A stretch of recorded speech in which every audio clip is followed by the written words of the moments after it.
There's a couple, I don't know, house cleaning, bookkeeping items to go over. Okay. First, as I was driving home yesterday, or from when we recorded last time, I'm pretty sure I said Pretty in Pink was the problematic John Hughes movie. 16 Candles? Yeah, it's 16 Candles. I was thinking of 16 Candles, but I said Pretty in Pink. They're Molly Ringwald. Yeah. They're basically the same. Red-headed hoe look like Molly Ringwald. And the other, real fuck you for making me think of Jared Leto so much this week. Oh, you spent a lot of time thinking of the old Leto man. I did, because you're like, oh, I think you're just having the internet's influence on you and your opinion, Jared Leto. Uh-huh. I'm like, well, maybe I do, but... That's what everyone on the internet says about him. Yeah, but I don't know. I don't think it's necessarily wrong. I'm not on the internet that much. I decided to give the old Leto a fair shake. Mm-hmm. And I did go and watch Dallas Buyers Club. It was a really good movie. Yeah. I enjoyed it a lot. Matthew McConaughey was great in it. Jennifer Garner is awkward and stilted, as she is in everything I see her in. I like Jennifer Garner for some reason, though. I mean, I like her. I don't think she's a great actor, but it's like, yeah, at least she's getting work. I don't know. I really enjoyed seeing Steve Zahn, though. Yeah, he's in that movie. That's true. I like him in everything that he's in. Do you think it's because him and McConaughey are friends because of Sahara? Oh, that's true. I forgot they're in that movie I bet he was like, yo, I know a dude who played a cop. Yeah, get my friend Steve Zahn. He's good. All right. But I mean, Steve Zahn is good in everything I've ever seen. What is the one Neil Diamond movie? Saving Silverman. Like, one of the most underrated comedies, in my opinion. Early 2000s, mid 2000s. You got Jack Black, you got Steve Zahn, Denise Richards, right? And guy from American Pie, Jason Biggs, and then R. Lee Ermey. Yeah, he's a gay man in it. It's pretty good that they got him to do that. It was pretty funny. But I don't know. Jared Leto was really good in it. Mm-hmm. I guess my issue with Jared Leto is not that he's a bad actor. I enjoy him and everything I've seen him. I think he's good. It's just the kind of prep work that I read about him doing. He shouldn't just be good. He should be amazing at everything. Like I should want to see Wallace. I should want to see more Wallace when I watch Blade Runner. I should want to see more of the Joker when I watch Suicide Squad. And like for what you said about Suicide Squad, like Margot Robbie and Will Smith are perfectly fine in that movie. Like Jared Leto is ridiculous as the Joker, and to me, the Joker, as much as I love Batman and the Joker in comic books, the Joker is not a character you need to go super deep with your method acting prep work for. No. He's not that hard to understand. He's the fucking Joker. Yeah, I mean, Joker's, I'll probably get lynched on the internet for this anyways, but he's a fucking cheesy character anyways. He's from the 1940s. He's a gangster, wears clown makeup. Yeah. And he fights a giant bat. Heath Ledger did a good job, but it's like, okay. You know what I mean? Yeah. Like, if he didn't die, he wouldn't have been nominated for an Oscar. No. Not that Oscars matter, but... I'll say he probably would have nominated. No way in hell he would have won. Yeah. Because they nominated Johnny Depp for Pirates of the Caribbean. Yeah, that's true. But you know what? When Pirates of the Caribbean first came out and Johnny Depp was in there doing his Keith Richards impersonation, it was like... There was something special about it. Cool. Yeah, but then he did 5 more, so who cares? To go back to my Jared Leto thing. My issue with him is that he's perfectly good as an actor. I just think the prep work that he does, he should be better than good or even really good. Yeah, I think he does that out of his own pomposity, trying to be like Daniel Day-Lewis. Right, and he's like I said, he seems like a dickhead in real life, but he gets way too much hate for his actual acting abilities. Like, he's a good actor. Yeah, I mean, I think I said that when we watched Blade Runner, he was good as Wallace. I just think that the kind of bullshit he makes the cast and crew go through, he should be great. Like, he wore those contacts the entire time he was on set. He never saw any of the cast and crew. Movie making is an art, but there's also a craft to it. There's all these guys on the crew that have to put up with your fucking bullshit. You better be better than just really good. I don't know if the contacts thing puts too much pressure on other people. Try not to bump into shit. I guess, you know what I mean? Yeah. It just irritates me. It reminds me of all the people I've worked with in real life that are super into their job, but then just not as great as they think they are. Yeah. Speaking of Jared Leto, and to go back on another conversation we had about what is art, what are the extents of art, and performance art specifically. You think professional wrestling is an art form, right? Yeah, I mean, there's an art form too. Again, I think largely, you can argue even some of the schlockiest shit there's an art to it. Well, my they- example I always bring up is the Bret Hart Roddy Piper fight from like WrestleMania 4 or whatever. Yeah, that's a good Where one. at the time, Roddy Piper's kind of a face, which means he's a good guy, internet. We talked about this on the podcast it's like, specifically, I think, in the Lay Live episode. oh, with maybe. Roddy Piper. Yeah, but they tell a story in the match without dialogue, really, and they get the crowd interaction. People are involved. Like, he makes a heel turn, but then the crowd brings him back. And it's like he gets a redemption arc for his, like, last major pay-per-view performance, right? So that's performance art. That's theater. Yeah, no, 110%. I think wrestling at its best and the best matches, we've talked about it. They're telling a story inside the ring. It's absolutely art. Mm-hmm. Well, hold on. First, I want to do another example of where it's still performance art, but it's getting towards schlock. It's becoming gruesome. It's like the classic Undertaker Mankind Hell in a Cell match where he's just beating the shit out of Mick Foley. Oh god, it's broken. Yeah, back in 1997, Mankind was thrown off the Hell in a Cell. Well, you know the classic close up of him where his tooth is like come up through his nasal cavity and sticking on his face. So that's the extremes that wrestling can go to. But that was performance art, you know? Yeah. It was dangerous. It was stunt work. It was physicality, but it's also just fucking commitment to the art form. Well, recently there's been a major controversy on the internet involving the extents that wrestling's allowed to go to. And we're going to talk about a woman named Priscilla Kelly, who's an indie wrestler. I probably don't know the story. You don't? Nope. Okay. Yeah, I mean, I don't follow wrestling too much as we talk about wrestling on here. It's usually the golden age. Unless if the wrestling happened after like 1996, I probably really don't know. I'd say. Well, I mean, there's some Attitude Era. We were watching Raw. Videos, I think we were watching Raw into like 99 or 2000. But yeah, that would be like the end of our time period. I think this is definitely like by the time I was in high school, I was just all I cared about was punk rock. But so she did this spot in a match she had recently. It was a 21 older show, so no kids, nothing crazy, right? You know. Yeah. She reaches into her pants, pulls out a fake, obviously it's a prop, used tampon, and puts it in the mouth of her opponent. Yeah. Alright. So, the internet fucking went crazy about this. It's too far. Oh, I mean, it's too crass. Well, even the thing that really puts it in perspective for me is, Road Dogg Jesse James, historically member of the Generation X. Shit? I mean, he said that was just too far. I'm sure he's like converted to like I think he's like now or some shit. Or some shit. Which all those fuckers are. But yeah, he came out against it. And it's like could have sworn I remember you guys dropping poop on Vince McMahon, telling everyone to suck it. Fucking Vince McMahon had what's her name? She was an older wrestler. Oh, Mae Young? Yeah, Mae Young in the fucking hand. Yeah. So the fucking wrestling goes places. It's schlocky, it's campy, it's absurd, like weird, like steroid user humor kind of stuff. And if I'm gonna be honest, like there's not a huge difference between pulling out a fake dirty tampon to shove in someone's mouth and like half the shit I've seen on Jackass. Well, yeah, and then also to keep it in the confines of wrestling, Rikishi, Yokozuna, that guy's just here eating my ass. Yokozuna didn't do it so much, but Rikishi, his whole ass move. Yeah, fucking is wrestling, right? So, it's different, Kyle. I mean, I think you know the problem here. It's because it's a tampon. It's out of the 80s. Yeah, that's what I was gonna get to. The reason people are upset is because it's menstrual blood. Yeah, men are just so God, clutch my manly pearls at the thought of menstruation. Oh. Can you clutch manly pearls? Yeah, I'm talking about my testicles. My testicles. But yeah, that is the. I'm gonna refer to my testicles as manly pearls. Yeah, but I think that is the real crux of the issue. Is that this is. Oh, how disgusting. I mean, whatever.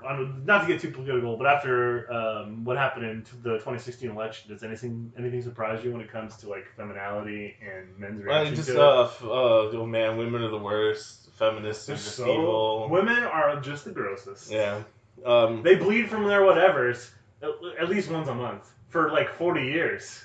I don't think it's that big of a deal. I actually am kind of into it as a spot. Like, all right, she's probably not going to get a WWE contract now, but it's interesting Like, I think that's an interesting way to push the limits of wrestling. And obviously, she got a pop out of it. She got a huge fan reaction, which is kind of all what you're going for in wrestling. I mean, as far as like her and the promotion's concerned, I assume that's a success because everybody's fucking talking about it. Yeah, I mean, maybe she'll actually get to go wrestle at New Japan or Ring of Honor, somewhere where it's not shitty like the WWE. Because I'm sure she doesn't want to wrestle for WWE anyways, because it doesn't seem like anyone wants to anyways. I mean, yeah, you want to wrestle for WWE, get that money. I guess. Do they pay them well now, or are they still independent contractors? I mean, yeah, they're still independent contractors, but I think as far as the actual payment goes, WWE is the biggest payday right now. Oh. I don't know. I just don't think it's a big deal. Actually, I'm pro Priscilla Kelly. Like, I think that's pretty good. I wouldn't make an entire gimmick out of it, but I think it was an interesting, nice... It was just provocative entertainment. It's interesting to be a provocateur sometimes. I still think that's art. Marilyn Manson, Gigi Allen. Sometimes just being provocative for the sake of being provocative has some merit to it, I think. Especially in this case where it did clearly instigate a sort of socio-political discussion. Here on this podcast. I think people are talking about it online too, that mostly it's because men are upset that, oh no, not period blood. That's like at the Reading Festival in 1992. The Reading Festival? Yeah, in Angloland, that one. Was it hell? Did they hold it at Reading, California? Because if they didn't, it's a real. No, real it's misstep. in Reading, England. Oh, darn. But that one punk band from Los Angeles, that all girl like riot girl band, L7, I think it might have been. Like they're having technical difficulties. People are throwing mud at them from the crowd because like, you damn bitches playing the guitars, playing better. And so the lead singer pulled out her tampon and threw it in the crowd. And I always thought that was pretty cool. So maybe I'm just weird and I'm into like tampon attacks. Like used tampons don't really bother me. I mean, they don't bother me. I just don't. I mean, like, a little gross for my taste, but whatever. Yeah, I mean that's the thing is it's a spot. It's, yeah. You know, like whatever. It's not anything grosser than I've seen on mainstream wrestling. Before we get to Weird Science and the movie we watched this week, one last thing. During the Total Recall podcast, yes. And I know this because I was listening to it, so I was going to post right before I left. Oh, yes. But you made a comment about humans having pheromones, and at the time I just let it go by because I'm like, I've been in finance for a few years. Maybe there's a scientific article that has found evidence of human pheromones, and I don't know about it. But nope, you're wrong. There's no scientific evidence that humans have pheromones. There's some anecdotal evidence, but no, they've never isolated a human pheromone. Okay, but we're animals. What separates us from every other animal? Well, I mean, there's also they've not found evidence for pheromones in several different types of mammals, including a lot of apes. Yeah. Well, shit. I just assumed. I mean, there's some anecdotal evidence, like you know when ladies' menstrual periods match up, and like I think there was some study about.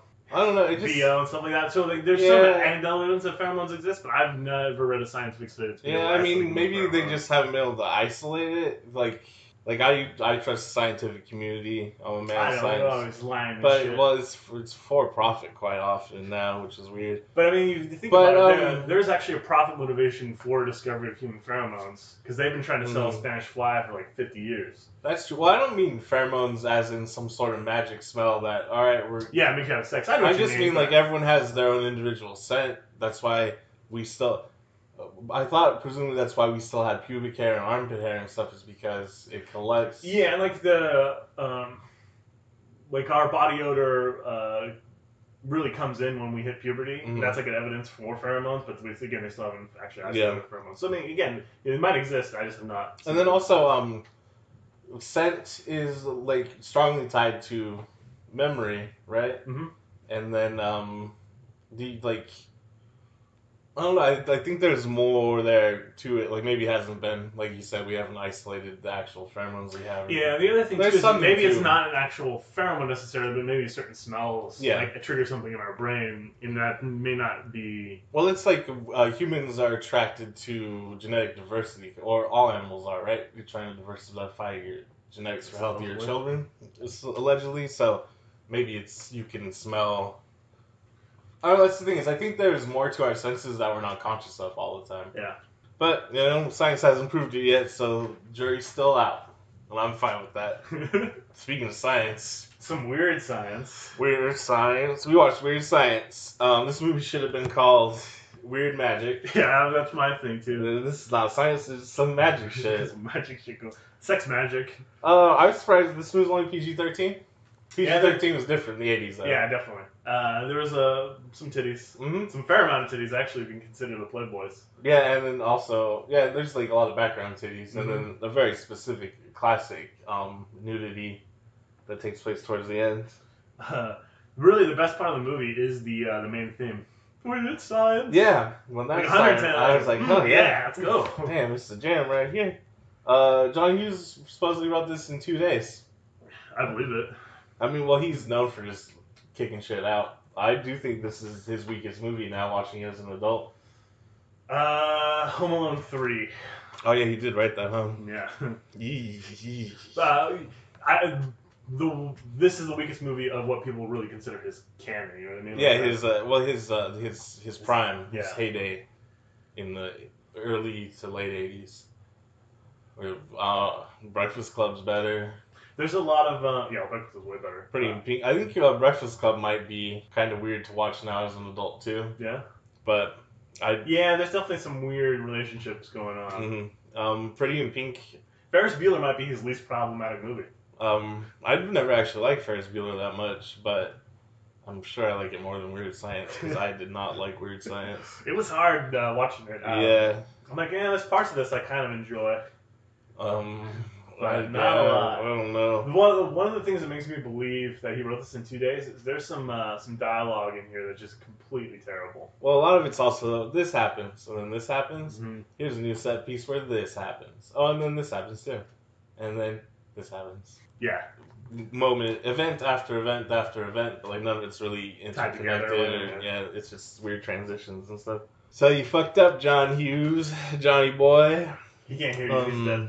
Yeah, I forgot he was dead. Let's get to it. I do like this beginning part where you immediately know who your main character is going to be and what they're about. Like the characterization is really strong here, where it's like, skinny nerd perv, got it. I do feel like I know way too much about what John Hughes was like in high school based on all the movies he's written about high school. Yes. He's like upper middle class, rich boy, right? Yeah. Like yes, based for on sure. The shit I see in these movies. Well, because he's Wyatt in this movie, I think. Oh yeah. I'm He's sure. definitely. I mean, he's probably. Yeah. A little bit of Gary too, but I think Wyatt's mostly that's him. Mm-hmm. This is like his little high school nerd fantasy thing. Johnny Hughes, you weirdo. So they're watching the girls do like fucking extreme gymnastics for just high school. There's a little callback to this later on when Lisa and Wyatt have their first kiss. kiss. Yeah. Which is creepy as fuck. Yeah, it's super creepy. But yeah, they're like, oh man, we gotta take here's what we do. We hit the town, we hit the city. Yeah, well, they're talking about their rich kid high school. They have a gymnastics program at their school, right? They probably have fucking crew too, right? Yeah, I don't know, man. They're really good at gymnastics for high school. Just a random ass high school in the middle of Illinois. Mm-hmm. Sherman. I don't know. Sherman, Illinois. Sherman Oaks. They're talking about their fantasy, and it's Gary's. Boom! Take these girls. We hit the town. Show them what the nightlife's like. A little dinner, a little dancing, What the a little fuck? rub and tug. What the fuck are you talking about, you weird 15-year-old? That's why no one wants to be your friend, you fucking neckbeard. What's your fedora? You And then piece it's of shit? like, then it devolves into an orgy or whatever, and you're just like... naked girls everywhere. Yep. And then when... this opening scene, like I said, characterized him really well, and I also got worried for a second. I was like, uh-oh. I'm not gonna like these guys as an adult. I think when we watched this when we were younger, I think I just liked the like safe sexuality of it or something. They're not. They're actually not as problematic as I was afraid of. Yeah, when going into that this turns movie. out. Yeah, they're a lot more respectful of Lisa than I would think or what I would remember. Yeah, and she has a lot more agency than I would expect. Well, she's like the best character in the movie. Yeah. So good job about that, John Hughes. She was married to Steven Seagal. What the fuck? Oh my gosh. Yeah. I just ruined Kelly LeBron. Well, I didn't have a happy marriage from what I understand, and she kind of disappeared after they got divorced because of how fucking terrible it was. Yeah, he doesn't seem like he'd be a good husband. Well, I mean, he's been accused of like sexually harassing every female assistant that's ever worked for him. So and other co-stars and he's just I mean, like if I'll fight Steven Seagal right now. That piece of shit. Hey man, you said it to my face. I'll say it to your face. You can't even see me. Yeah, I'm Steven Seagal, right? I'll do keto on you. Yeah, okay, that's not a real martial art. Yeah, you'll come at him. He'll grab you by the wrist with 3 fingers and use your weird, spooky Body mumbo jumbo energy bullshit and flip you into space. And then I'll run after you. I got a pencil stuck in my ass. Hey man, let me get everything on the menu. Fucking Iron Man's here though. Yeah, it's the worst cast of Saturday Night Live right there. Oh yeah, You Anthony remember that? Michael And Robert Downey Jr. Only 1 season though. Yeah, I think it's the year right after this movie was filmed too. So they might. This is when after Lauren kind of like leaves the show for a little bit, and so yeah. Was he working on Kids in the Hall? Probably. This is why Lauren leaves, and they decided to do this. I think so. Yeah. I can't imagine it's his decision. To I don't think. Oh, Anthony Michael Hall and Robert Downey Jr. That Weird Science movie. Those 2 kids, they showed a lot of promise. I can't see him getting along with Robert Downey Jr. at all. Well, after that year, I think the only cast member that survives is Lovett, right? Oh, he was there for a long time too. No, maybe I'm thinking of a different year. But anyways, this is the worst season of Saturday Night Live ever. Yeah, but it's Iron Man. It's fucking. Oh wow, Iron Man, young Iron Man. Mm-hmm. You, for those of you listening on the internet, who only know Robert Downey Jr. as Iron Man, you basically have seen him in this film in Civil War when they show young Robert Downey Jr. They do look a lot like. Just superimposed his face from this movie into that movie. Yeah, when they smoothed him over, they did a good job. Yeah, they just made him look like Robert Downey Jr. in some of his first roles. Nobody likes them. They get pantsed, and then it's such a good prank. They pull their pants down. Hey, look at us! And then Iron Man and his boyfriend run off. And they're just there in their tidy whities. Gross. And there's a poster for the Future Home Makers of America behind them. Is there? Yeah. It's a meeting on Wednesday. Holy shit! I can't wait to join that club. That's one thing I don't think you'll see in high school as a high school poster these days. Maybe in the Midwest. I'm sure there's places in the Midwest and the South, and the America's heartland where they still have shit like that. But you know what? I wouldn't even be that surprised to see it at like one of the high schools around here. Yeah, that's probably true. We kind of we live in Arizona. It's pretty shitty. Ex-urban rural area. Yeah, it's very strange. But fucking cool. These are our characters. We're introduced to them. Time for the titles. It'll be cool. Weird science. Weird science. Plastic tubes and pots and pans. Whoa, you know the words. Weird science. Yep. The theme song titles are really good. I enjoy it quite a bit. Yeah. And while I was watching it, not the main title, but like they're doing the credits and stuff, and it comes in lightning, and it's like blue-white text and stuff, and I was like, that TV on the radio album, Dear Science, and the front of it, it's like, oh, they got it from Weird Science. I'm an idiot. How did I not know that 10 years ago? Was that 10 years ago? Yeah. Yeah. No, it was like 8. I think it was like, no. Dear Science, that came out like 2007. Yeah. Holy shit, I'm getting old. Getting real fucking old. Damn. This podcast better take off. We're gonna be ancient. Yeah. Dear Science. Dun, dun, dun. And then we're back in it. Parents are out of town, of course, right? Yeah, classic. Why is parents? Gary's making a mess in the bathroom, and the maid's not gonna be there Monday. Yeah, the maid won't be there till Monday. Gary's a real prick. My notes were just like the maid. And I forgot that all John Hughes movies take place in upper middle class Chicago area. This weird made suburban. Up. Well, no, this is where Chief Keef terrorizes the neighborhood in that documentary I was talking about. It's like he moved in next door to the Donnellys, Wyatt Donnelly's family, and they're like, oh lordy. Oh, it's like the scene towards the end of the movie when the bikers show up. That's basically Chief Keef. That's just, we got a maid. That's fucking nuts. Chet sucks. Wyatt's brother. He hasn't appeared yet, but this is where you find out he sucks. He's a looming threat, if you will. They're watching Frankenstein on television. That's where they get the idea. It's like a monster lady. At this point, I was like, oh, cool, this movie's moving at a nice clip. We're just really going to get into the shit nice. I think using the clip from the old Frankenstein movie to lead into their discussion of making a girl, like it's pretty good to like sort of smooth over like the It's like the think of the actual idea. Like concepts. here's the idea, guys. Yeah, like you know Frankenstein.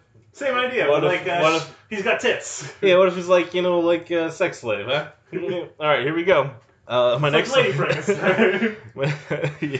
So they fucking get into it. It's the 80s, so no one has any idea how computers work. Yeah, that's why when Gary doesn't understand how computers work. Well, I mean the people who made the movie. Yeah, I know. Is what The hacking scene is great. Like the he puts the phone up to some 80s contraption. Well, that's how modems work back Oh, before. really? Yeah, You had to call the internet. That was an old modem, dude. Oh, Can't believe you don't remember that. well, I just remember the internal modems we had. Yeah, well, we didn't. Well, because we didn't have a computer when that was still a thing. We didn't have a computer until 92. No, it was later than that. It was like No, 90. I was 8 years old, so 94. Was it 90? I think it was 90. Was it 90? I think it was 94. Mhm. I think 94 sounds right. Yeah, and we were playing Doom 2 and Spider-Man Cartoon Maker. Yeah, but we didn't have a computer. Holy back. shit! Do you think you can still get Spider-Man Cartoon I'll tell Maker? you, I'm sure we can get Spider-Man Cartoon Maker. Ooh, I might put that shit on YouTube. I got some good ideas for some cartoons. I'm thinking about a Cartoon Maker. But like Gary's idea isn't necessarily to make a fake girl. He wants to make a simulation of a girl. He wants to make Joy from Blade Runner. Yeah, and then ask her questions Mhm. and learn about girls. Because I was gonna say this is before the internet, but it's not. It's just this is definitely there were no girls on the internet at this time. Yeah, this is like really early internet Mhm. when Everyone's just talking about Star Trek. There's a bunch of Harvard and Yale nerds Zork. talking to each other about Star Trek. I like the part where we're gonna hack all night. they hack the boobs, and the boobs get really big, and then it cuts to their faces, and they're like, "Whoa, those are big titties." I might spread my thumb. Yeah, and when they're trying to hack in, there's like a skeleton pops up, and it's like, "Ay, ay, ay, ay," and they're like, I like all the reaction shots they do to the random shit happening on. I think you know that Computer. every back end computer system is like a vector wave visual user interface. Yeah, Even though like when you see Gary's computer, it's like this monochromatic black and green screen. Mhm. Once you get into the internet, 3D. Yeah, it's like a video game. It's like The Last Starfighter. That's how it is nowadays too. You ever tried to sign on to Facebook? When's the last time you hacked? You go through all these 3D tubes and vector wave. Wyatt says, we're in. And it's like, damn, that's the classic hacker line. We're in. Then they start literally feeding the computer data. Yeah. No one needs Dave TV. No, they just, David Lee Roth, what a weirdo he was too. He's still alive, huh? Yeah, but they're cutting out magazine clippings and just feeding it into. I don't know how that works. It looks like a paper shredder. Like the secure ones that you have at like office Apparently, jobs. to analyze a brain, all you need to do is scan a picture of Albert Einstein. Yeah, the IQ shot through the roof. Did you see that? Yeah, on one from monitor? fifth grader. It was like 283. Whoa, Oh, that's off the charts. She's gonna be real smart. She's gonna be able to create cars with her mind. I don't know. They get the idea to put on bra for hats. Well, I'm not sure. I guess those are probably Wyatt's mom's bra. It's the They look like or boring. his sister, right? But Yeah. I gotta assume mom. Oh, I forgot he has a sister. Yeah. That's the reason the parents are out of town. For something. They're going to meet the man that she wants to marry. Oh yeah. It's like a real 16 Candles kind of reason. It's just, oh man, what a nice, lovely upper middle class family they are. Yeah. The dad will not allow Wyatt to hug him, so Yeah, it's really weird. So you know, they got a lot of really healthy relationships going on. Who needs love when you have money? I assume that John Hughes was not hugged as a child because that seems to be a theme in a lot of his movies. Yeah, I think he's got problems with his dad based on every dad that appears or talks about in a John Hughes movie. Yes. Is there a normal dad? Pretty in Pink is the one where she's poor, right? Yeah, he's like an alcoholic. Yeah, but he's still nice. Yeah, he's like a. I mean, I heard the parents in 16 Candles are kind of nice, but they somehow forget their daughter's birthday, her 16th birthday. Mm-hmm. Which, even if your other daughter's getting married, seems like a gross oversight. Yeah. And also Long Duck Dong. What about him? He's just in the movie. No, he's like the foreign exchange student that. Yeah, no, I know, but he's offensively in the movie. Who's his dad? I just want to bring up, like, 16 Candles probably is his most problematic movie. Now that I think about it, it's pretty bad. Yeah, so I'm sure you've seen the picture of them with the bras on their head. I feel like that's pretty iconic. They got a Barbie doll for some reason. Yeah, that's how they're gonna make the lady. Yeah, that's in like why did they think provocative clothes. So I'm guessing that's like Wyatt's sex doll. Yeah. Yeah, interesting. Weird. Yeah, I don't know why they started doing I this. don't know how they come up with this whole. Yeah, I thought they were just making a program that they could talk to. Well, now they hacked into a government computer, so like, why not? Yeah, they got so much power. I just don't. That's what Gary said. He said your computer's a baby; it needs more power.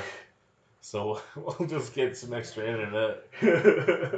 I don't know. It's just the whole. I guess we're not supposed to question the science behind it so much, but the turn from like computer simulation to hooking up a real doll to the computer is weird. Yeah, I don't know. Like weird jump. Why'd they decide to do it? But they did. They got little dials on it or some shit. And then everything starts to go crazy. Yeah, there's way too much science going on. We got some Transformers 1984 movie synth going. Yeah, there's papers flying everywhere.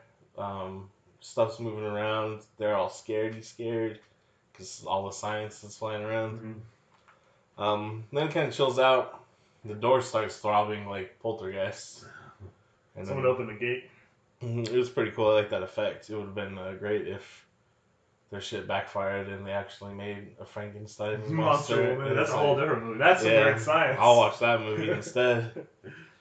But no, it's Kelly LeBrock. And she's like, "What's up, homos?" I don't remember what she says. Something like provocative. But I just think there's this poem that Nick Cave wrote about his wife, but it's basically him listing off like iconic like sexual images or women and stuff through childhood all the way leading up to meeting her and how she personifies all that's great and beautiful about women and blah blah, blah that sort of thing. Uh-huh. So I think about that a lot, especially when I watch like older movies and stuff, and like Kelly LeBrock would be in my list of probably like sexual iconography leading up to like my tastes or whatever sort of thing. So yeah, that's pretty good scene when she stepped out. I was like, oh yeah, I remember. She's British. I don't remember them feeding that into the machine, but maybe we missed it. That's how you know she's smart. Oh, yeah. Because Americans are like, oh wow, English accent, wow. First thing they do is take a shower with her. And sort of. Yeah, because the reveal at the end is, oh, what a gag, they're wearing their clothes still. And I was just upset fucking standing there in wet socks. Yeah, it's feels I hate that feeling. I can understand like taking a shower with your jeans on because you're like uncomfortable, but why the hell are you still got your shoes and socks on? Well, I could see like probably not taking a shower with your wiener out with your best friend. Yeah. But, I mean, fucking, you know, wear less clothes than that. Like fucking your wet socks. Maybe put on a bathing suit. You gotta have a bathing suit. I can't handle that wet sock shit. Yeah, it's weird. I was thinking about it forever after that. That's really where the movie took a turn for me. I was like, no, that's. Are her socks still wet? Yeah, so fucking science magic. She's able to summon a car with science magic. Yeah, that's my notes say. Now we know she's magic. And then this is like. She's like I Dream of Jeannie or some shit. Yeah, it's it's kind of a similar idea. Or Bewitched. I guess those are basically both. the same thing. Those are the same thing too. I think this is more I Dream of Jeannie because Bewitched, like, I mean, Samantha has more control. Right? Samantha's Bewitched, or I think it's and then Jeannie is like, oh, I belong to the Major. Yes. Yeah, she's. Yeah, I guess it is more I Dream of Jeannie in that respect. Because the witch in Bewitched, Samantha, is an individual. Oh, she's called Lisa because Apple Lisa, obviously.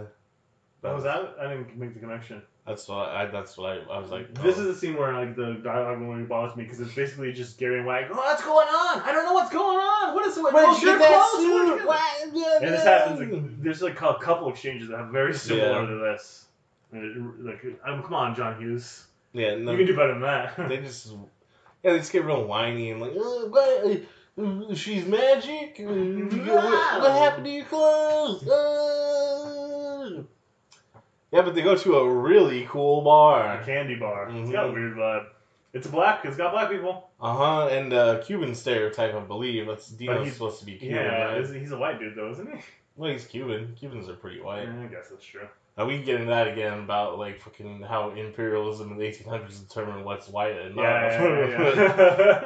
But, yeah, I have a friend who's Cuban.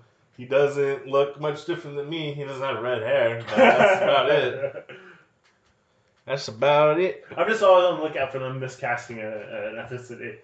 Yeah, I mean, I'm sure he's not the guy. Well, the guy playing it might be Cuban, or he might be Central American of some sort, or Italian American, or whatever. But I mean, I think he's supposed to be a Cuban stereotype, just based on how terrible they have him dressed, and you know. I'm just really pissed about the Witcher and how Suri isn't a Polish woman. Yeah, because it's really important. It's really important to Poland. Yeah. Henry Cavill, he's playing Geralt, right? Yeah. I don't think he's Polish. You think? I think he's like Henry Cavill. I think he's English. English. So everyone's fine with that. So I guess what they really meant is white. They need to be white. Interesting. Yeah, and Hermione can't be black. Don't you dare make Hermione black. Did she say whether Hermione's white or black in the actual story? I think there is evidence. She doesn't say outright one way or the other, and J.K. Rowling even said that herself. But I think there is, the pedantic assholes on the internet. Hair. Yeah. The thing is, it doesn't matter. Yeah, I don't care. She could say it's not important to her. She's the whitest English girl you've ever seen in the book. But if they want to cast her as a black girl in a movie or a play or whatever, I still don't give a fuck. Yeah, it's not important to the character's personality whether she's white or black. There's actually not a lot of characters I think that ethnicity is truly important. Like, obviously, Black Panther. Captain America doesn't really work if it's not a white dude because of his origin. Yes. But there's so few characters. I saw, like, you want to cast a black dude as Peter Parker, I don't give a shit. Yeah. So... I just use all comic book examples. I was going to bring a comic book example, too. What's interesting is, at one point, I think it was important for Matt Murdock to be Irish Catholic because of the Catholicism that's his character and the boxing stuff, right? Right. And he's from Hell's Kitchen. But you can probably do something similar to that. But yeah, someone made a really good argument that he should be Filipino now because Catholic. Yeah. Huge boxing culture. Well, that's a good point. Yeah, I was like, yeah, that makes sense. So at one point, I think it was relevant, but relevancy moves on, and now we need a Filipino Daredevil. I still think an Irish Catholic boxer is not that. You got fucking Conor McGregor. Yeah. Did you see he challenged the dude that it's fucking Floyd Mayweather beat up? Oh, really? Yeah. Man. It's an MMA fight. Just stop. Conor McGregor has 40 pounds on that dude. It's not going to be a fight. It was not a fight with... Oh, man. Yeah, well, because Floyd Mayweather had like 30 pounds on that. That's just such a joke. Whatever. Yeah. This part's going to get cut. I might leave it in just like... so you can tell... Yeah, like, man, Conor, come on, man. Just retire. You got enough money. Yeah, he really fell off. He is becoming like B-list crazy now. You know what I mean? Where he's just gonna hang out with the. He's got some Kanye crazy. Yeah, he's not. He's not done as much as Kanye has. Yeah, he's gonna like get killed by the Kinahans or something. You think so? Yeah, because I think he's like friends with one of the brothers, like the main Kinahan. People don't know the Kinahan crime family is like the biggest Irish crime family in Ireland. Well, they're all in Spain and shit now because otherwise they'll get arrested. But Carter's friends with them. But at one point, I don't know. I who knows how that shit goes. I feel like at one point there was a threat against Connor by the kid. Weird shit like that. So who knows? Man, like fucking but I just boxing and MMA and like the profession or the mafia influence on it. Oh, so weird. Fight culture and organized crime, like those are best. That shit goes together. Yeah, but it has for like 100 years. Mm-hmm. Well, it's because they come from the same places. All the boxers are from like that's true. Rough ghetto areas, including Conor McGregor. He's from a really hard part of Dublin, and then that's where the like organized crime comes from too. So there's interconnectivity all the time. Who the fuck owns the boxing gym? Probably like some dude who works for the Kinahans, you know? Yeah. Yeah, so this bar is weird. It's like fucking, it looks like a dive bar that you'd go to as a gag, and then there'd be a bunch of sad people singing karaoke. But like everybody's like dressed really nice, and they got some cool blues playing. Mm-hmm. So yeah, I don't really get the vibe. I think John Hughes has never been to a bar. Probably only made like a blues bar. I think he's trying to get like I think that was what he was going for, right? I think it's supposed to be like a fish out of water scenario. Like, yeah, obviously. It's a blues bar. Look, it's mostly or a jazz bar. Yeah, but look, it's mostly ethnic people. You don't fit in here, you suburban white boys. But it just doesn't. I don't know. None of it makes sense. We get Gary doing his best black guy impersonation. Yeah, I fucking hated it watching it this time. Yeah. I really wanted to like slap Anthony Michael Hall. Like, man, you're just a bitch boy. He turned she had these big titties. He kicked me right in the nuts. Kicked me right in the nuts. It just goes on. It goes on way too long. He's doing like the doing entire car ride. Yeah, what the fuck? And then when they get back to the my house, nuts is way back in my asshole. You could just tell that like John Hughes and Anthony Michael Hall just thought it was such a great character, such a great gag, or whatever. It's like, no, this is fucking annoying. This is what convinced him to play Anthony Michael Hall on Saturday Night Live. It's like, oh, look at this great character. Look at this. Yeah, look at this character work he's doing. Wow, what an impersonation. He really sounds like Meanwhile, nobody you've ever heard before. The best character work in this movie is fucking Bill Paxton. Yeah, Chet's great. I do like when they're leaving the bar though that Gary's just like giving people money. He's like, I got 50 for you. Here's some for you. That sounded like Eddie Murphy. Do you think he was trying to be Eddie Murphy? I felt like he was trying to do a shitty Eddie Murphy. Yeah. Interesting. I like them all, even like Pluto Nash. Yeah, I think he was trying to do Eddie Murphy. Yeah, I think so too. He was just doing a shitty really Eddie bad. Murphy. Yeah, really I can do a better Eddie Murphy. Well, that's probably the only black person he's familiar with. It is the 80s, right? This is right after Eddie Murphy leaves Saturday Night Live. Mm-hmm. And this is like, oh, we lost Eddie Murphy, we'll get the next best thing. Michael Hall doing a shitty Eddie Murphy impersonation. Speaking about things that are problematic in Eddie Murphy, have you tried to go back and watch Raw or his stand-up? There's a lot of gay shit. Oh. And his Mr. T jokes are not as and there's funny. Stuff that's like, of course, it's a product of the time. I'm not really on that, we need to go back and shame him for the content of something that was in vogue at the time. But it was hard to listen to with modern ears. Yeah. There's some funny stuff in there. Yeah, but there's just the opening, 15 minutes, that's just, gay dudes, oh my god, man. So he doesn't say gay dudes. He's just real casual with that F word, which is so strange to hear. They use real casual with the F word in this movie. They use it 2 or 3 times. Mm-hmm, that's true. It's so crazy to hear now, honestly. But I remember, I mean, it was most of my life, I was getting called a fag all the time in high school, junior high. People driving by a couple years ago, seeing how I was dressed, you know what I mean? But it's still so weird to hear. Well, I mean, when I was in high school, I was walking home, and remember that dude yelled the N-word at me and my black friend, I guess. Yeah. That turned into a whole fucking thing. It sure did. Rightfully so.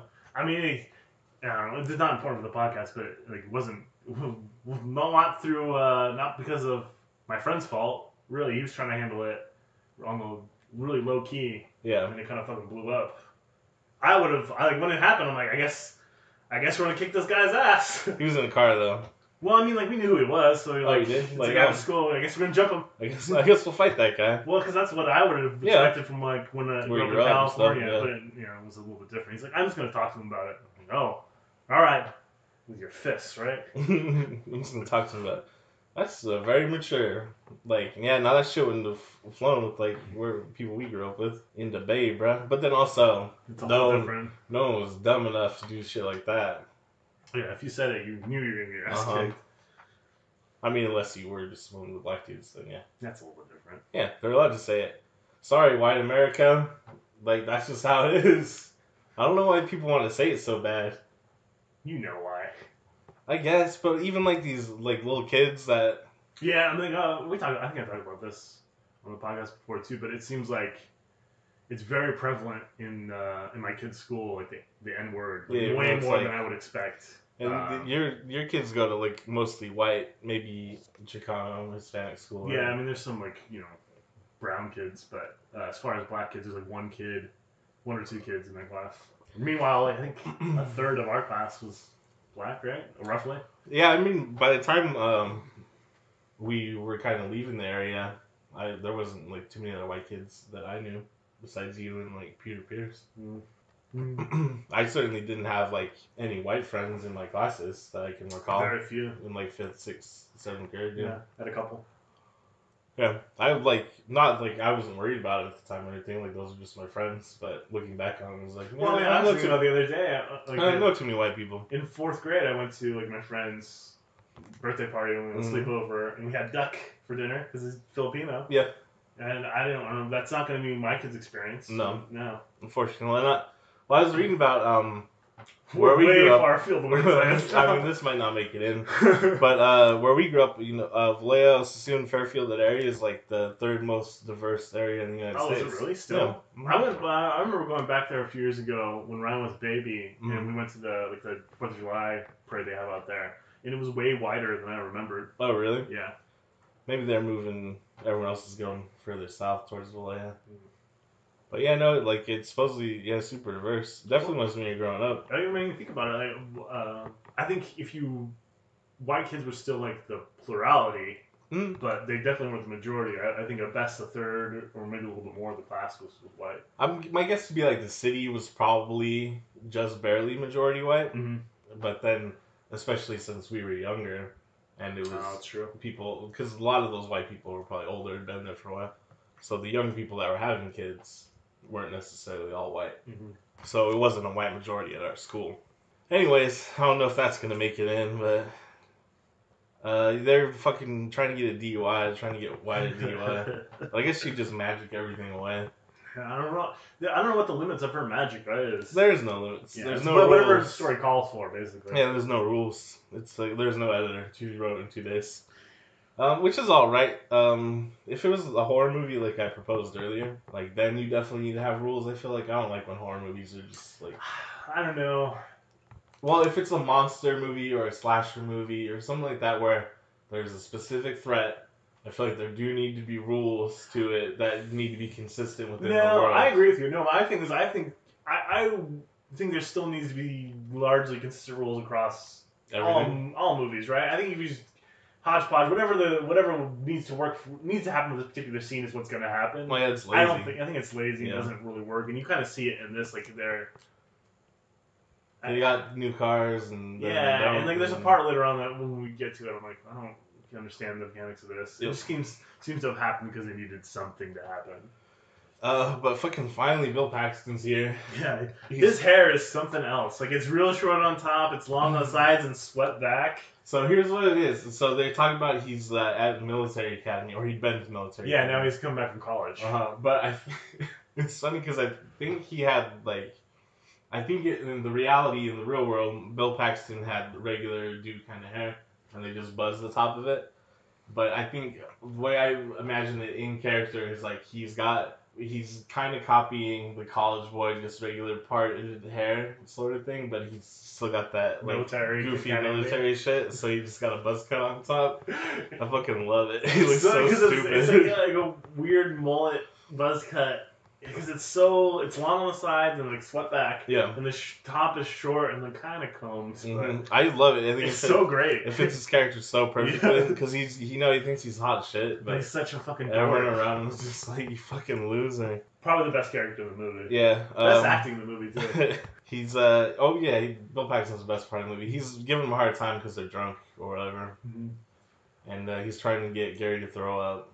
He's like, how about a nice pulled pork sandwich. Greasy pulled pork sandwich. Served in an ashtray. Dirty ashtray. Don't forget the adjectives. Dirty ashtray. That's not good writing, but... It's also, like, not that disgusting. No. I mean, I wouldn't want to eat it, but in using it in my imagination... Yeah, the first part, like, when I'm drunk, like, a greasy pulled pork sandwich sounds pretty good. I'm like, alright, no problem there. Served in an ashtray. How clean's the ashtray? It's dirty. How dirty? And how about a greasy pulled pork sandwich? Like, I'm in. And a stack of pancakes. Okay. Okay, alright. Not hearing anything I don't want to. Yeah. Yeah, but they put Gary to bed. Wyatt goes to find Lisa.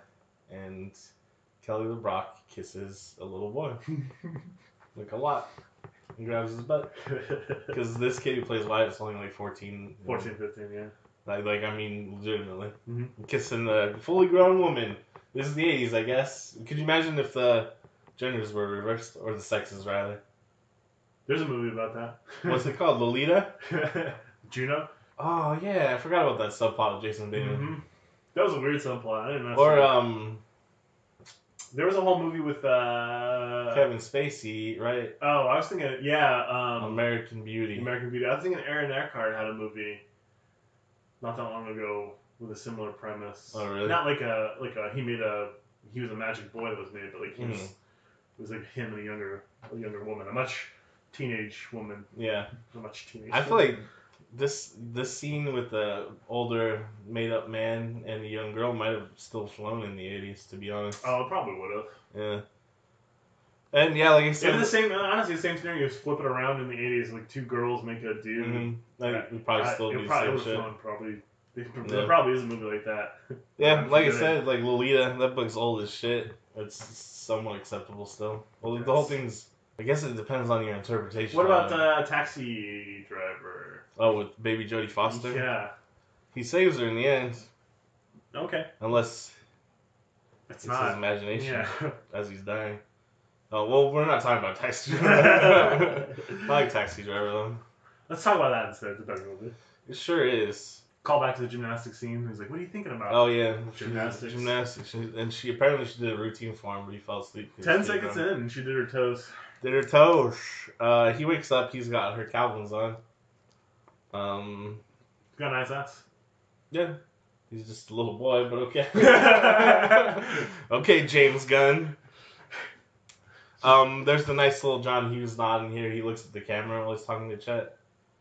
Like, Chet calls him out for... There's a couple, little... Yeah, like Kelly LeBron does it. She'll, like, wink at the camera and stuff. Wyatt does it at one point, too. Yeah, he does it in this scene. I thought this was Gary's scene. Then Gary does it later on. Yeah, this is Wyatt's scene where he doesn't. His underwear, fucking shit. His underwear is making Bill Paxton real uncomfortable. Yeah, he's like, cover yourself, and you can see Bill Paxton's butt. Yeah, that's when he also extorts his brother for money. For money, $175. Yeah, not that steep. I guess maybe in it's steep. 85. Yeah, I barely have $175 right now. Hit me up, advertisers. Sue from Night of the Creeps is in the next scene. She's the perfume sales lady. And her name is Sue. Yeah, Sue. Weird flex on Sue here too. Yeah, you know, she's an older woman. You wouldn't call her a girlfriend. I mean, so she's presumably like 23, 24. I'm gonna say 23. Yeah, you still call your girlfriend unless you're like. Well, they're like 15 and they've never had a lady or a girlfriend. That's our mistress. Or a friend who is a girl. Yeah. Or have ever really talked to a girl before, it seems like. Although Gary apparently called that girl every night on the phone. But hung up. He was too afraid to talk to her. Yeah, but that's Sue from Night of the Creeps. Then we see Lisa's getting some lingerie. Creeping out some old woman. Yeah, old lady. What's interesting about that panty she picks out, and this is just a weird random aside, is like, I guess like panty design hasn't changed very much over time. No. Because like I've definitely experienced those panties in real life on like girlfriends and stuff. Oh, ooh, someone's had sex. Yeah, well, I'm just thinking like, I guess like people like what they like. You can't really like too much variation. Yeah, what are you gonna do, man? Yeah. So it's like, yeah, they're sheer and they're black and lacy. Like, that's sexy. All right, I'll just keep doing that forever. And Calvin Klein's recently got really popular again as women's lingerie. Yeah. So yeah, you know, time's circle. Time's flat circle. Lacy panties, classic panties design. You know, Robert Downey Jr. and his boyfriend are cute. Now who's the pedophile? I think these guys are adults. And at this point, Downey Jr. might be just under 18. No, I have to look, but 85? Nah, no way. I bet he's like 20 already. I just meant their interactions together were cute, though. Not that they're cute, I guess. They're dressed like they really like New Wave. Everything everyone wears in this movie pisses me off so much because it's just these films that were like such cultural touchstones in the 80s of youth culture do not seem to understand youth culture because it's always mixed up like I'm dressed partially like Madonna, but also I'm kind of punk too, maybe. And yeah, it's like fucking, you I don't said know. New Wave, yeah, which is the made-up genre, like, which just bullshit encompasses weird 80s shit. Yeah, it's like punk for rich wusses in the drama club. Yeah, it's punk for people who aren't punks. You posers? I haven't called him a poser in a long time because I'm not 15. Punk means a lot of different things to different people. Now let me tell you what is and isn't punk. These guys, not punk. I mean, Kelly Rock even has like a punky new age, new wave. Mm-hmm. Her outfit is actually cool as fuck in this scene. Well, most of them are. The only thing I don't like is the dress she wears at the party. Yeah, it's kind of like. I don't think it suits her. It's a little. She's like dressing as an older woman hosting a party for older crowd.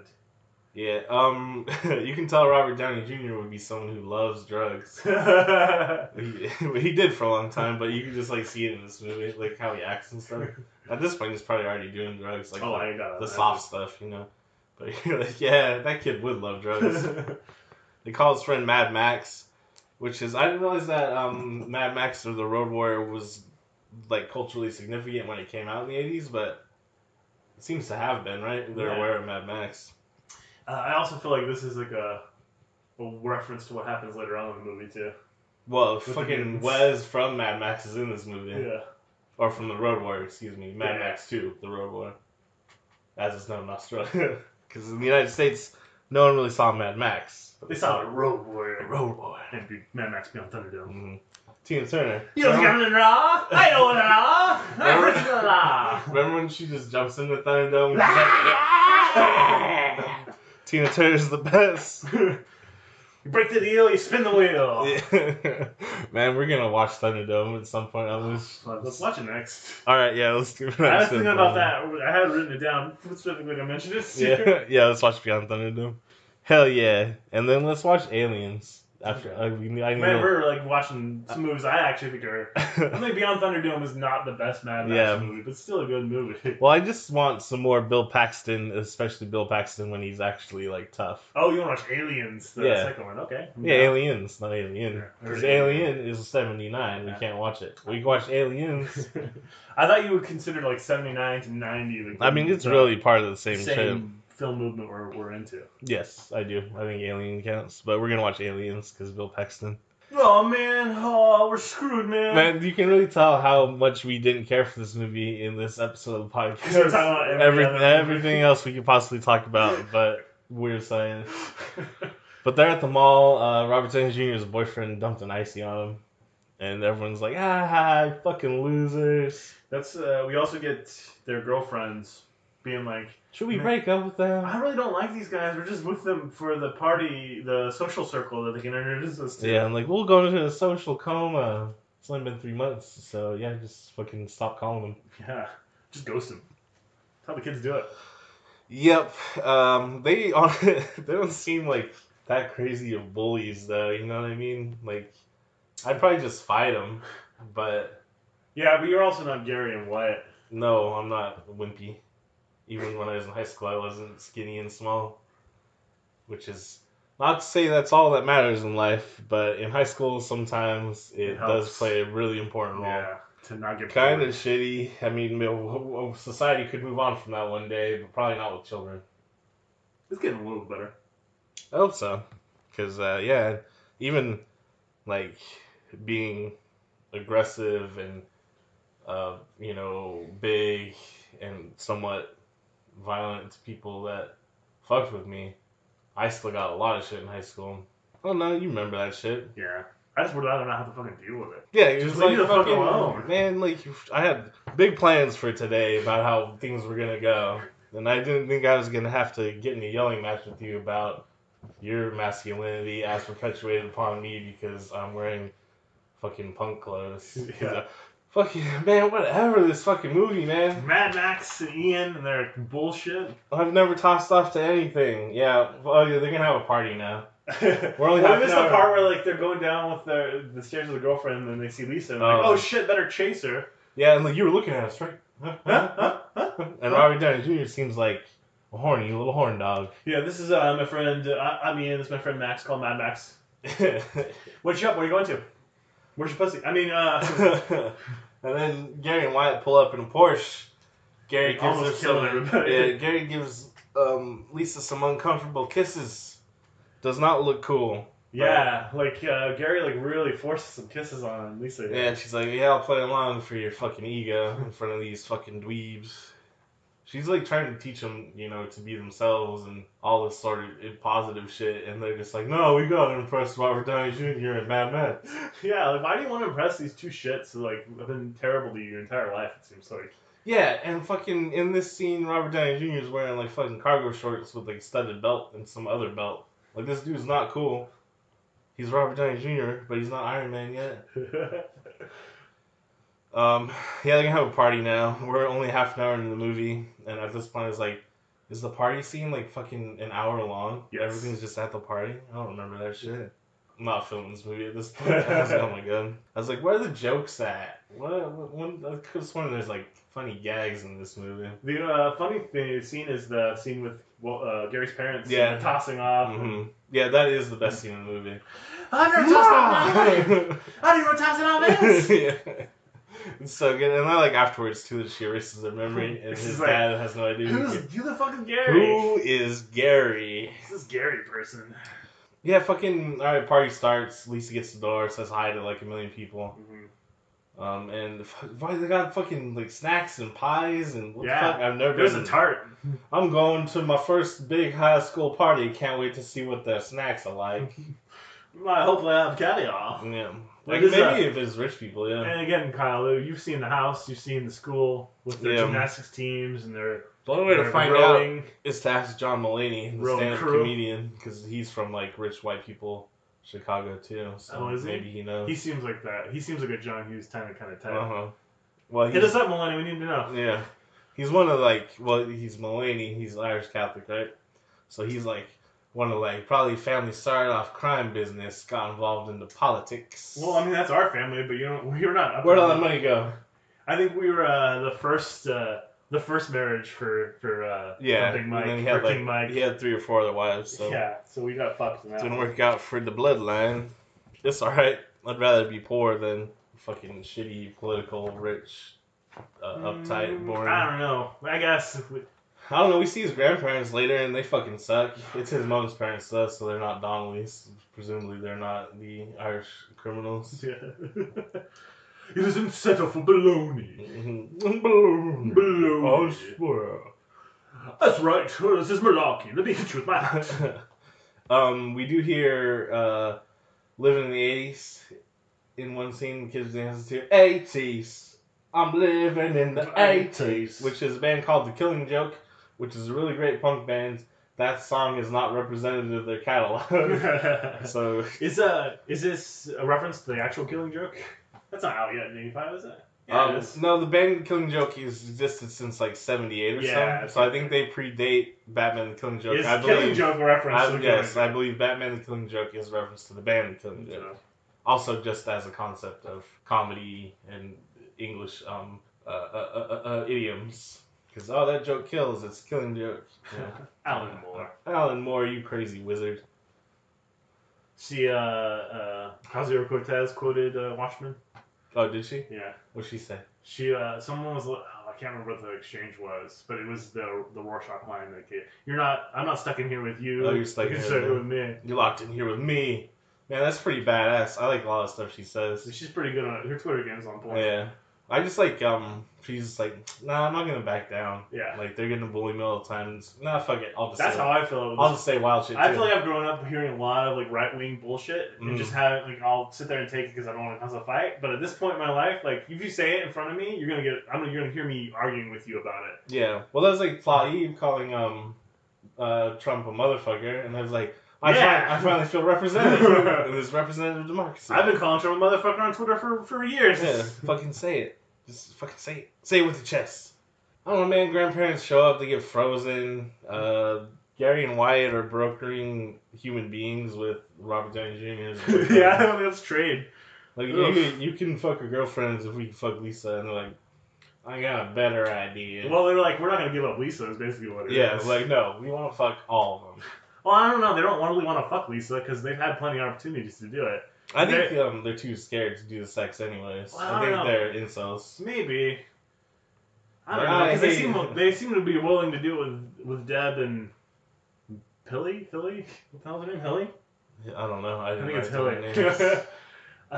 Because there's that scene in the bathroom and they're like, doesn't it suck that we own Lisa but we can't actually get close to her?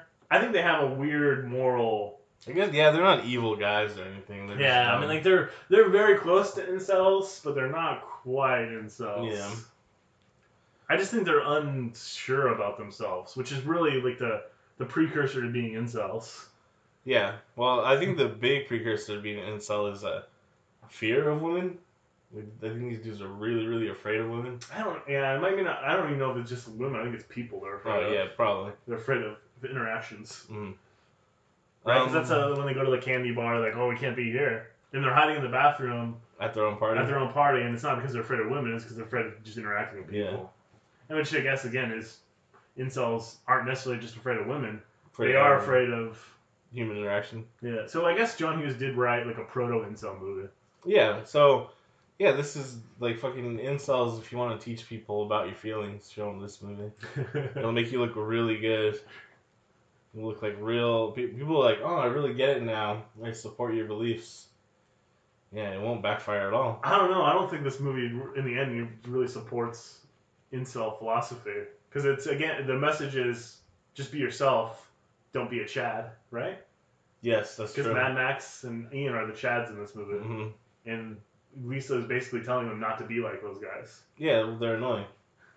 I don't know. Luckily, even them. This movie's written in 2 days and we're divulging way too much of the philosophy. We're giving it way too much credit. Yeah, there's not actually any philosophy to it. It's as simple as shit. It's just nerds getting the girls. It's the 80s. Yeah, so they're going to build their own Lisa for Robert Downey Jr. and his boyfriend. Oh, there's a part where Deb and Hilly are talking about Lisa right before they meet Gary and Wyatt for, like, the real first time. Yeah, in the shower. And they're like, oh, she's so great, isn't she so pretty? And she burped and it was charming. And I feel like that is not how anybody talks about someone that they're jealous of. It's not how two dudes talk about another dude that they're, like, kind of jealous of. It's not how ladies talk about another woman that they're jealous of. It's just a weird conversation. There's a lot of weird stilted dialogue in this movie. Yeah, I mean, you could have gone through maybe another pass through. Yeah. Where John Hughes doesn't know how human beings talk. But then, I don't know, I feel like his dialogue is a lot better than most of his other movies. Yeah, but I haven't seen, like, Breakfast Club in, like, 10 years, maybe. I watched, like, 5 minutes of it the other day because it was on TBS. Yeah. It's on TBS all the time still. Remember how on TV it was, like, on TBS every weekend? Yeah. It was like you were in weekend detention and you had to watch Breakfast Club every time. The inspiration for Harry Potter's photos takes place in this scene. I have that line here too. Damn it! I say JK stole this idea. And dancing pictures. Dancing pictures stuff. And it got stuck in the TV. That was pretty good. Chimney's a vacuum. We have the iconic nudity of this movie. Definitely. Piano lady? Yeah, this is something that, like, has been ingrained in my brain since whenever we first saw this movie. Probably like 9 or 10. As soon as it was happening, I was like, yes, I know every detail of this scene. It's weird how the animal brain works. Everything's turning blue. Mm-hmm. Yeah, that's cool, though. She gets sucked out of the chimney into the pool. Fucking live titties in a PG-13 movie in the 80s were crazy. I do like the dance that the parents do in the picture. Mm-hmm. Looks like they're having a good time. Then a nuclear bomb shows up. A dove lands on it. Get it? That was pretty funny. Mm-hmm. My notes are missile problems. Let's trade weird science. Weird science. Old people show up. Those uptight grandparents are here, beating kids with their hats and stuff. You rascallion! Mm-hmm. Carpetbagger! Lisa's like, hey, you old fucks, it's time for you to die. And they disappear. What happened to them? They're dead. They got frozen in the cupboard. Oh, yeah, they're just frozen, actually. This is my next note. This is, I guess, where I noticed it. I was like, don't particularly like Lisa's dress. I had to write that down. Sequency. We see some slow dancing. Mm-hmm. My notes here are the hills have Mad and Max eyes. Yeah, hills have eyes, guy. Road Warrior Man was. Yeah, so she needs to prove their bravery or get them to stand up for themselves, something, just to have some agency. Yeah, she's trying to get them to take action at some point. Yeah, so she summons a monster biker gang. And this is one of those things, I don't understand her powers, because at the resolution of this, these monster biker gang people seem to have lives that exist outside the monster biker gang. Did she turn like some regular people into monster men and have them attack this party? That's kind of what it seems like. Yeah, which is like, I wouldn't want this to ruin my teaching career. Lovely house. Oh, that's another thing too is, all these dudes in the biker gang are like super monster people, and then his like wife was his wife, a possible sex slave, is like a model. I love it.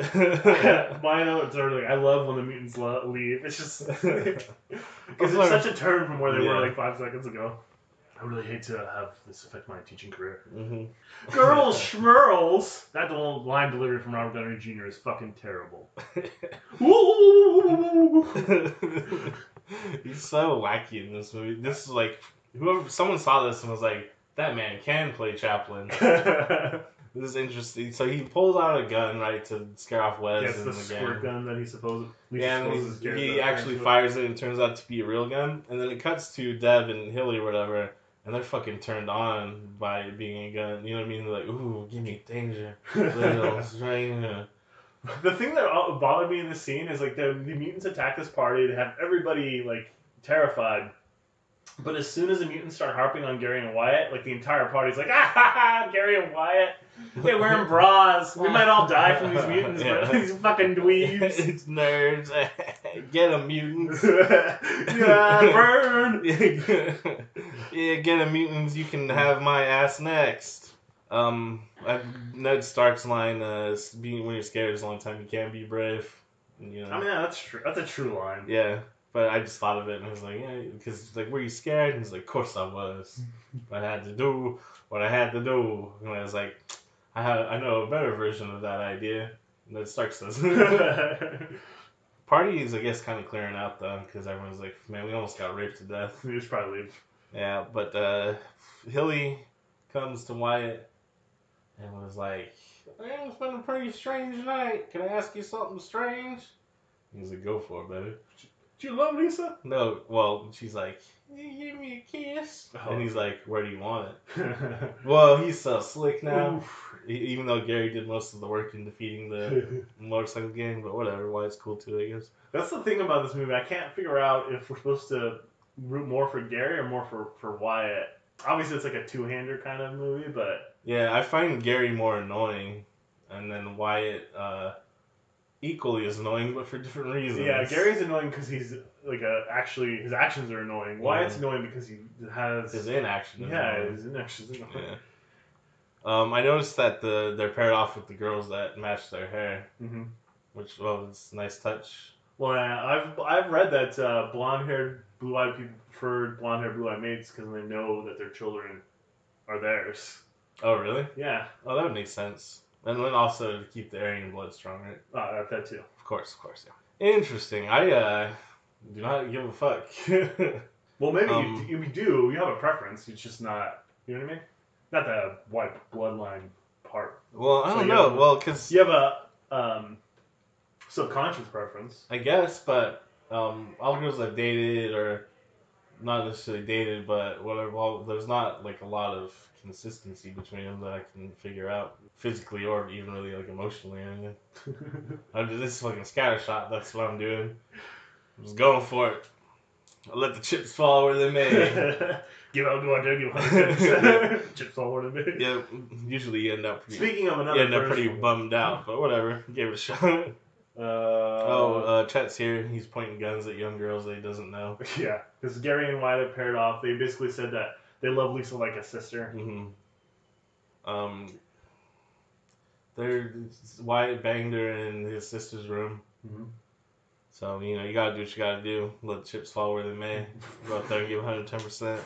Speaking of chips, Lisa calls Chet Chip. And he's like, name's Chet. Name's Chet. Which is also a dumb name anyways. Yeah, Chet, Chip. Wyatt. The same stupid name. Gary. Gary's okay compared to Wyatt and Chet. Fucking, if you're not Wyatt Earp, don't be named Wyatt. Hey, I can't leave another Wyatt. That's cool. I can't remember if I can leave another Wyatt.